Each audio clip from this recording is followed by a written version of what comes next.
mes amis. Hi guys, here it is, my dirty dozen.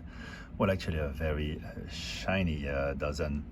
This is the core of my collection. I should say the non-Seiko collection. Yes, you know, I collect also Seikos.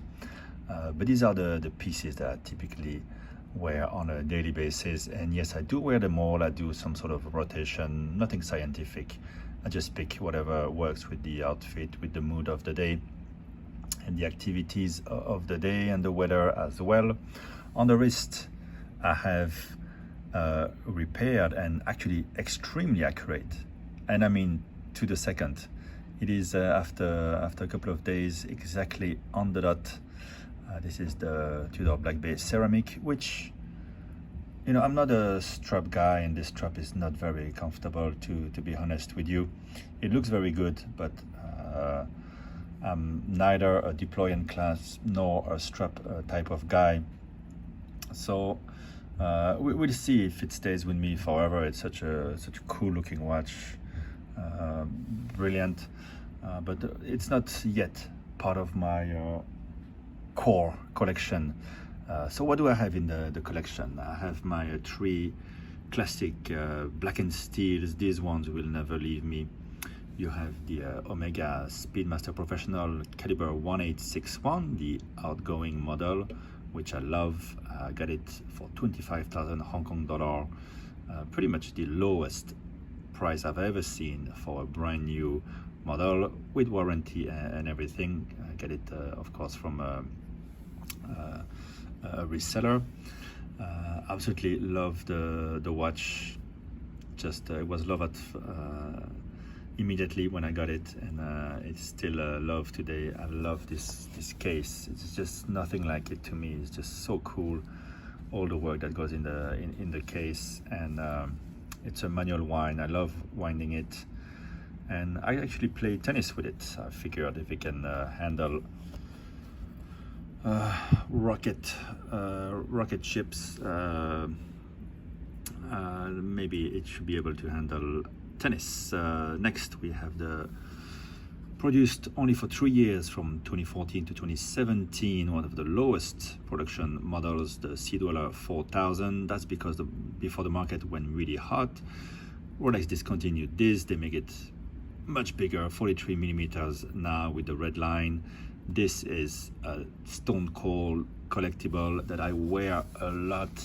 If I had only this, I would be so happy. No Cyclops, only 40 meters, wears very petite actually. Not that different from the previous iteration, the 5-digit reference. Of course, it's a bit thicker. It has to be to withstand the 4,000 feet of depth rating compared to the Submariner.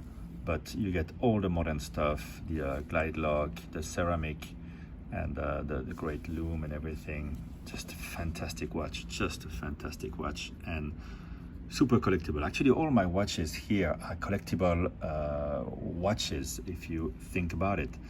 But this one, super usable, collectible, couldn't ask for more. And since this year, of course, discontinued the 39mm Explorer again.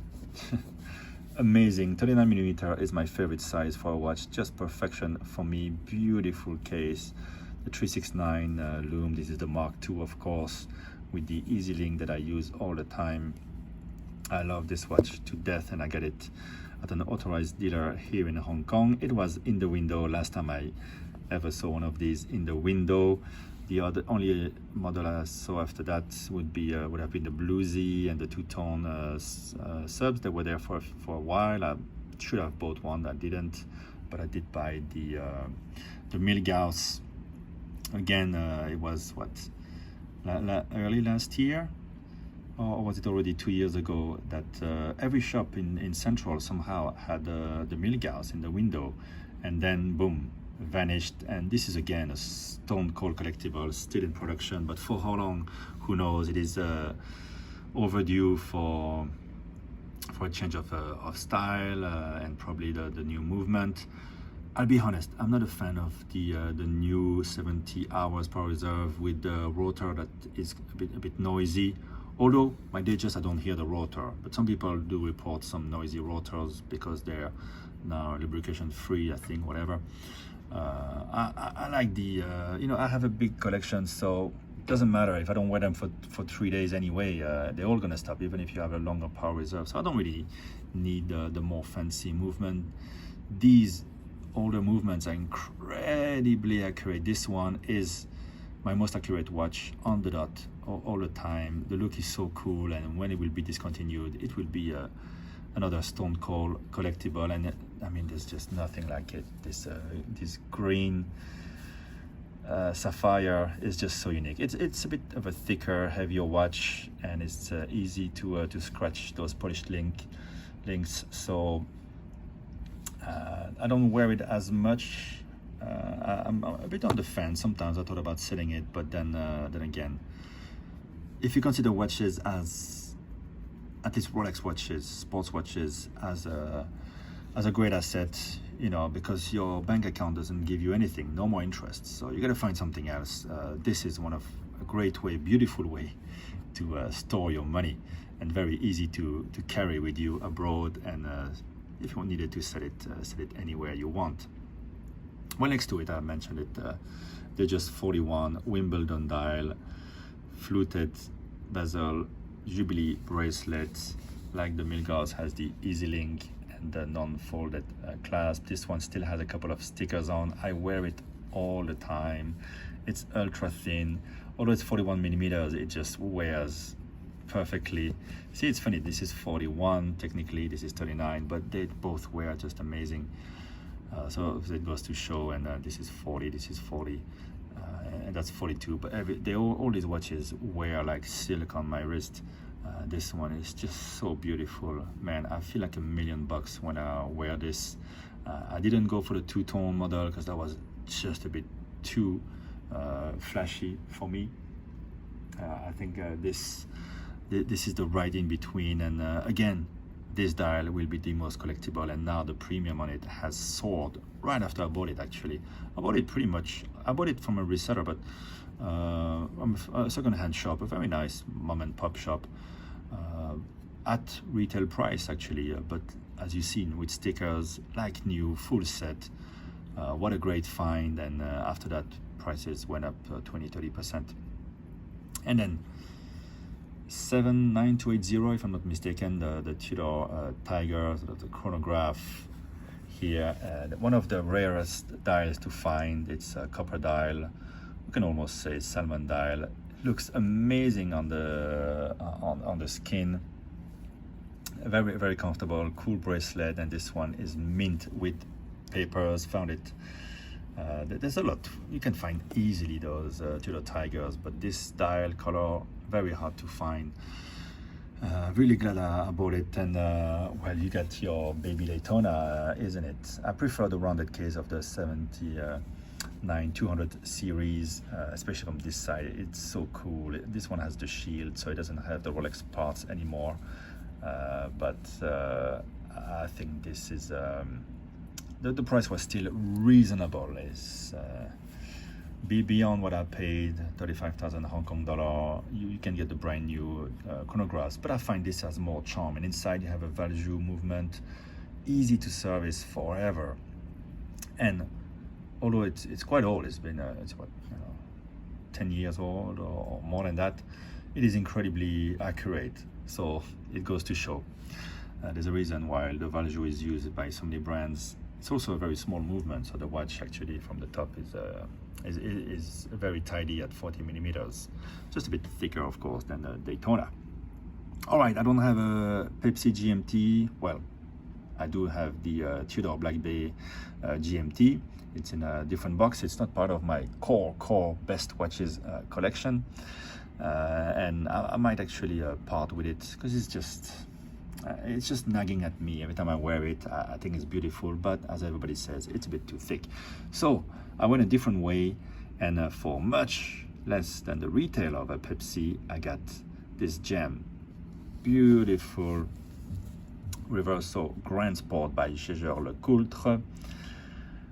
You have the date, you have the small seconds with beautiful guilloche there, patterns on the dial, rounded inside the seconds dial, and the main dial has a squares. You have a day-night indicator as well. Everything is loom. The loom is still fairly functional, and the little button on the side, of course, I'm going to try to do this with one hand, flips the watch for a second time zone, day night, and you can use the button to change this. There you go.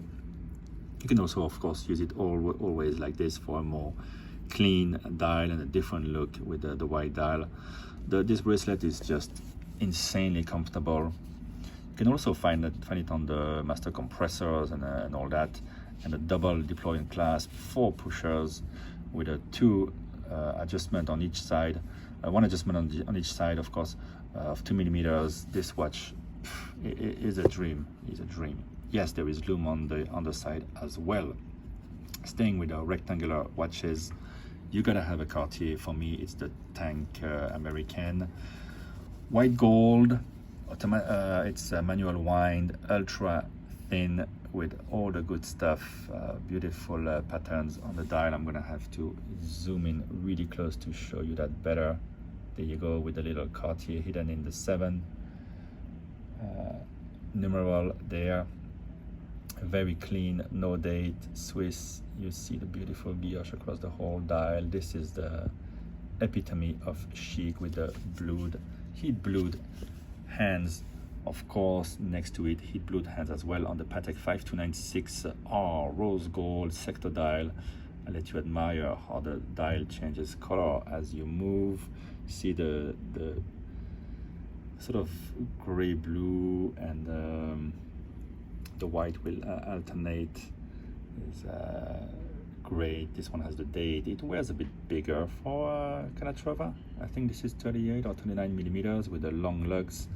I love that it comes on this beautiful round strap with a simple buckle. This is pure joy with the Patek Philippe seal on the, of course, hand finished movement. And the yang to this ying is my Calatrava 5134 manual wine Geneva seal. You have the white gold compared to the rose gold. Here you have no date, but you have the second time zone complication or travel time.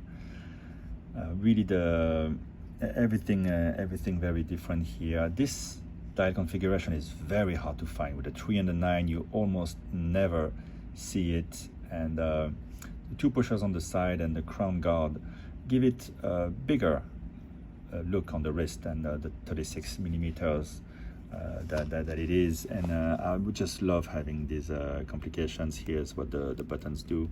Yeah, you can see. There you go. Absolutely wonderful watch. Pleasure to wind. It's very delicate, of course. This one has the black strap compared to the brown, and you get the deployant clasp here with the Calatrava cross. So really totally different Calatravas. And then we have my 2 Zenith, the one I was wearing yesterday and overnight. Love this watch, just gorgeous. Chronomaster Sport, beautiful colors, so usable. Great to have something different than a tachymeter that nobody can use. 10th of a second at least. It's something you can have some fun with. Let me start it for you. There you go. I always like to look at the blue subdial. That's the running seconds. And there you go. 10 seconds have elapsed. 1. I like the little star. I like to have the date. So it addresses all the things that I don't like about the Daytona. The lack of date, the screw down pushers, the lack of, you can't see the movement. Here you have beautiful movement to look at with the blue column wheel, among other little refinements. It's a usable scale. Very cool watch. Otherwise, you know all the details about this watch. Fairly similar type of clasp and bracelet as the Daytona, but yeah, it doesn't have the brand equity, but I think it's just so gorgeous and works with everything. Like today I'm wearing jeans and a white polo shirt, and look at that. It's just amazing. So there you go. And then an OG smaller size here, 38 millimeters, I think Zenith Chronomaster T, I think they are called, with the full calendar, also high beat, of course. Great feel on the pusher. This is a more classical type of look.